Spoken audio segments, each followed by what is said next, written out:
أعوذ بالله من الشيطان الرجيم.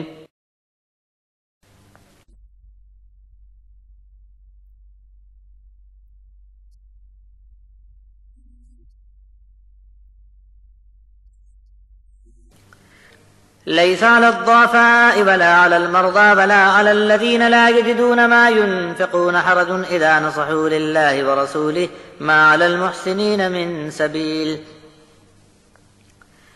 والله غفور رحيم. ولا على الذين إذا ما أتوك لتحملهم قلت لا أجد ما أحملكم عليه تولوا وأعينهم تفيض من الدمع حزنا ألا يجدوا ما ينفقون. إنما السبيل على الذين يستأذنونك وهم أغنياء رضوا بأن يكونوا مع الخوالف وطبع الله على قلوبهم فهم لا يعلمون.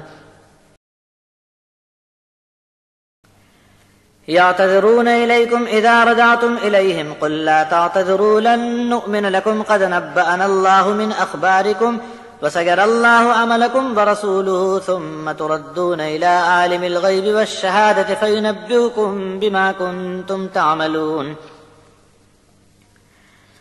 سيحلفون بالله لكم إذا انقلبتم إليهم لتعرضوا عنهم فأعرضوا عنهم إنهم رجس ومأواهم جهنم جزاء بما كانوا يكسبون. يحلفون لكم لترضوا عنهم فإن ترضوا عنهم فإن الله لا يرضى عن القوم الفاسقين.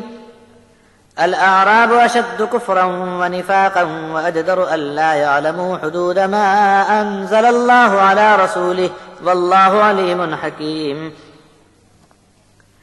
ومن الأعراب من يتخذ ما ينفق مغرما ويتربص بكم الدوائر عليهم دائرة السوء والله سميع عليم. ومن الأعراب من يؤمن بالله واليوم الآخر ويتخذ ما ينفق قربات عند الله وصلوات الرسول ألا إنها قربة لهم سيدخلهم الله في رحمته إن الله غفور رحيم.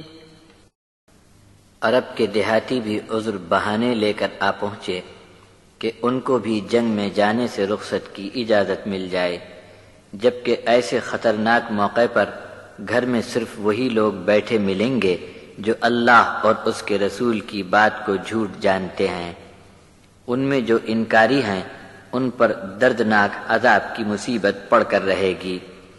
کسی ضعیف بوڑھے آدمی پر یا بیمار پر تو کوئی گناہ نہیں کہ جنگ کے خطرناک موقع پر گھر بیٹھ رہے، اور ان لوگوں کو بھی رخصت دینے میں کوئی حرج نہیں جو سفر کے خرچ کا انتظام نہیں کر سکتے، جبکہ ایسے لوگ اللہ اور اس کے رسول کے خیر خواہ وفادار ہوں۔ ایسے نیک چلن لوگوں پر کوئی کارروائی نہ کی جائے، اللہ بڑا غفور اور رحیم ہے۔ اور ان لوگوں پر بھی کوئی کارروائی نہ کی جائے گی جب وہ جنگ میں آپ کے ساتھ جانے کو خلوص کا جذبہ لیے حاضر ہوئے کہ ان کو صرف سواری دے دی جائے۔ آپ نے مجبوری سے ان کو فرمایا کہ میرے پاس تو اب کوئی سواری کا انتظام نہیں کہ میں تم کو سفر کے لیے دے سکوں۔ تب وہ افسوس کرتے ہوئے اس حال میں واپس ہوئے کہ ہائے ان کے پاس خرچ کرنے کو مال نہیں، اور مارے غم کے ان کی آنکھوں سے آنسو بہنے لگے۔ ہاں ان لوگوں پر سخت کارروائی کی جائے جو مالدار ہونے کے باوجود بھی آپ سے بہانہ کر کے اجازت لے کر گھر بیٹھ گئے، اور گھر گرہستی میں مشغول عورتوں کے ساتھ بیٹھنے پر راضی ہو گئے۔ ان کے دل پر اللہ نے ٹھپا لگا دیا، اب کچھ سمجھ نہیں پا رہے ہیں۔ بہانہ لے کر آئیں گے، جب تم جنگ سے واپس لوٹ کر ان کے پاس آؤ گے تم کہہ دو کہ بہانہ بتانے اور عذر پیش کرنے کی ضرورت نہیں، ہم تمہاری بات کا بھروسہ نہیں کریں گے۔ اللہ نے ہم کو تمہارے حالات کی خبریں دے دی ہیں، اور آگے تمہارا کیا رویہ اور کیسا عمل رہتا ہے اللہ اور اس کا رسول دیکھ لیں گے۔ پھر تم کو اس عالم الغیب اور ظاہر کے جاننے والے کی طرف واپس جانا ہے، تب وہی تم کو اچھی طرح بتا دے گا کہ تم کیا کچھ عمل کر کے آئے ہو۔ جب تم لوٹ کر ان کے پاس پہنچو گے تو اللہ کی قسم کھا کھا کر تم کو یقین دلانے کی کوشش کریں گے تاکہ تم ان کا معاملہ نظر انداز کر دو، تم بھی ان کو ان کے حال پر چھوڑ دو یہ گندے لوگ ہیں، ان کا ٹھکانہ جہنم ہے، یہی سزا ہے ان کے اس کام کی جو انہوں نے کیا تھا۔ یہ تمہارے سامنے قسمیں کھا کر حلف اٹھاتے ہیں تاکہ تم ان سے راضی ہو جاؤ، پھر اگر تم ان سے راضی ہو بھی گئے تو سن لو کہ اللہ ایسے نافرمان لوگوں سے راضی نہیں ہوگا۔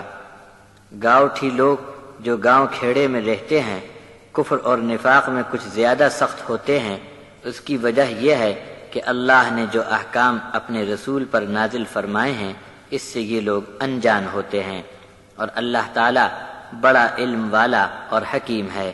اور دیہاتی لوگ کچھ تو ایسے بھی ہیں کہ خیر کے کام میں جو کچھ انہیں خرچ کرنا پڑتا ہے اسے جرمانہ سمجھتے ہیں، اور تم پر کوئی گردش یا چکر آ جائے اس کے انتظار میں لگے رہتے ہیں، جبکہ بڑی بری طرح کی گردش خود ان پر آ پڑنے والی ہے، اور اللہ سننے والا اور جاننے والا ہے۔ اور گاؤں دیہات کے ایسے لوگ بھی ہیں کہ اللہ پر ایمان رکھتے ہیں اور آخرت کے دن پر بھی، اور جو کچھ اللہ کی راہ میں خرچ کرنا پڑے اسے اللہ کے قریب پہنچنے کا ذریعہ مانتے ہیں اور رسول کی دعا حاصل کرتے ہیں۔ آگاہ رہو کہ یہ ان کے لیے اللہ کے نزدیک ہونے کا سبب ہے، بہت جلد اللہ ان کو اپنی رحمت میں داخل فرمائے گا، اور سچی بات یہ ہے کہ اللہ بہت بخشش فرمانے والا اور مہربان ہے۔